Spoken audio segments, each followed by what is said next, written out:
পরিবেশটা খুবই দূষিত। তারপর ওই যে ওই উপরের ওই জায়গাটা খুবই নোংরা হয়ে থাকে। এখানে আবার দেখা যায় রাতের বেলা ডেন্ডিখোর বা অনেকে যে নেশাগ্রস্ত মানুষ বসবাস করে। তোর বাপের জায়গা, এটা সরকারি জায়গা।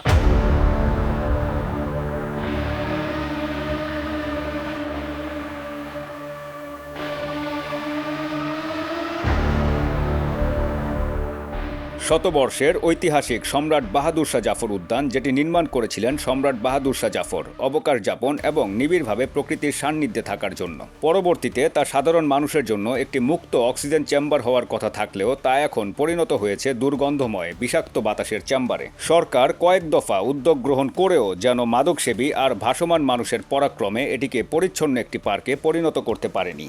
উদ্যানের ভেতর স্থাপিত ডাস্টবিনগুলো আর মূল্যবান বাতিগুলো চুরি হয়ে গেছে অনেক আগেই। ময়লা আর আবর্জনা উদ্যানের চারিপাশে।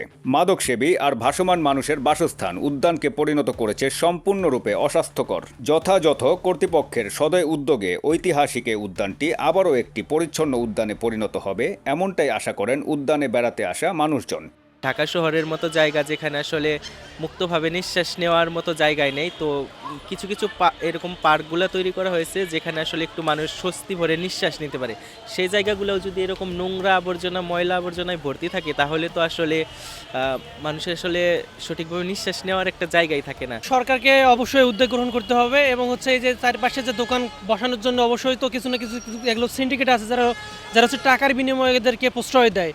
তারা যদি তাদের নিজ দায়িত্ব থেকে যদি এগুলোকে সরাই দিতে পারে এবং প্রশাসন যদি যথাযথ ব্যবস্থা নেয় তাহলে মনে হয় এটা সম্ভব।